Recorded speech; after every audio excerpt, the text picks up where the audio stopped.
तो दोस्तों, जैसा कि हम लोग जानते हैं कि कावेरी इंजन को लेकर भारत की जीटीआरई द्वारा लंबी चौड़ी तैयारी की जा रही है और हर हाल में हम लोग ये चाहते हैं कि 80 प्लस किलो न्यूटन इसका थ्रस्ट पहुंचा दिया जाए, ताकि अगर कोई इमरजेंसी आती है तो हम लोग तेजस या फिर हमारे जो ट्विन इंजन के दूसरे प्रोजेक्ट हैं उनके साथ इसका इंटीग्रेशन करके अपना काम चला लें और विदेशी निर्भरता को समाप्त कर दें। अब अगर कावेरी इंजन की अभी तक की बात की जाए तो हम सभी जानते हैं कि ड्राई कावेरी इंजन तैयार है, कुछ थोड़े बहुत सर्टिफिकेशन वगैरह उसके जरूर बाकी है।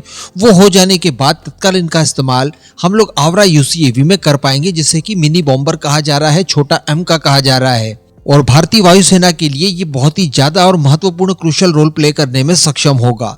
लेकिन इसके साथ साथ हम लोग ये भी जानते हैं, कुछ ही समय पहले हम लोगों ने डिस्कशन किया था कि कावेरी इंजन के अंदर आफ्टर बर्नर को ऐड ऑन करने की तैयारियां की जा रही है। इसके लिए फंड वगैरह भी दे दिया गया है और सबसे बड़ी बात कि इसका जो डिजाइन फेस है उसे पूरा कर लिया गया है। और अब बताया ये जा रहा है कि डीआरडीओ की जीटीआरई द्वारा ब्रह्मोस एरोस्पेस के साथ कोलैब करके इसकी मैन्युफैक्चरिंग करवाई जाएगी। एक्चुअली ब्रह्मोस एरोस्पेस की बात की जाए तो उसमें 50% के लगभग भारत का डीआरडीओ सम्मिलित है, तो वहीं पर जो बचा हुआ 50% के आसपास है उसमें रशिया की एनपीओ आती है। एक्चुअली उनके पास 49% है और डीआरडीओ के पास 51% का शेयर है। और इनके पास इस तरह के कामों को करने के लिए और ज्यादा तेजी से मैन्युफैक्चरिंग करने के लिए सारी व्यवस्थाएं पहले से लगी हुई है, भारत के अंदर ही ऑपरेट करते हैं।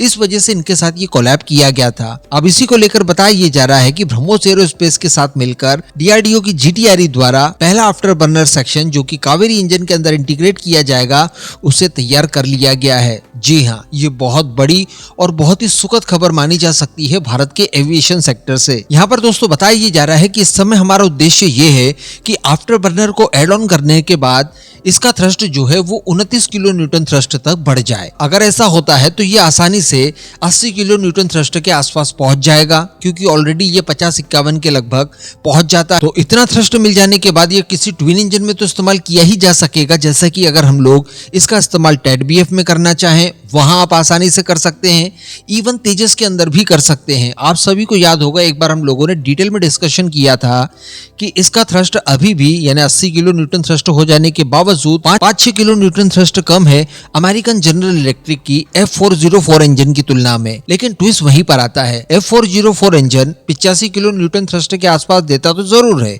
लेकिन वो अमेरिकन कंडीशन के हिसाब से देता है, जबकि उसका इस्तेमाल भारत में जब किया जाता है तो वो अपना कुछ थ्रस्ट रिड्यूस कर देता है और ये कई बार 10% के आसपास भी होता है। और भारत में लगभग सभी तरह के क्लाइमेट पाए जाते हैं, एक अलग ही मौसम इन्हें फेस करना होता है, तो 10% तक का थ्रस्ट तो कम हो ही जाता है। तो लगभग 7 से लेकर 8 किलो न्यूटन थ्रस्ट कम हो जाता है।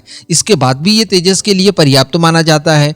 तो अगर Kaveri engine 80 kilo Newton thrust भी देगा तब भी ये हमारे तेजस के लिए F404 से बराबर ऑलमोस्ट रहेगा, इवन उससे 1-2 किलो न्यूटन थ्रस्ट ज्यादा ही माना जाएगा, क्योंकि कावेरी इंजन को भारत की ही कंडीशन के हिसाब से तैयार किया गया है। इस वजह से ये भारत के किसी भी मौसम का सामना आसानी से कर सकता है बिना अपना थ्रस्ट रिड्यूस किए हुए। और इसके साथ साथ ये भी बताया जा रहा है कि ये सारे कुछ डेवलपमेंट ऐसे ही नहीं हो गए हैं, इसके लिए डीआरडीओ की जीटीआरई द्वारा काफी ज्यादा अथक प्रयास किए गए हैं। एग्जाम्पल के तौर पर यहाँ पर जीटीआरई द्वारा एक नए डिजाइन के आधार पर हाई टेम्परेचर और मैकेनिकल टेंशंस को झेलने के लिए एडवांस टाइप का मटेरियल तैयार किया गया, हाईटेक इंजीनियरिंग का इस्तेमाल किया गया। उन सभी चीजों के बाद इस आफ्टर बर्नर को तैयार किया गया है। तो बस अब जरूरत ये रहेगी कि जल्द से जल्द इसे कावेरी इंजन के साथ एड ऑन करवा दिया जाए, इसकी टेस्टिंग वगैरह कंप्लीट कर ली जाए, सर्टिफिकेशन हो जाए, उसके बाद इसका इस्तेमाल करने के लिए हम लोग स्वतंत्र होंगे और साथ ही इसके मास प्रोडक्शन के लिए भी स्वतंत्र होंगे। और मास प्रोडक्शन की बात की जाए तो उसके लिए भी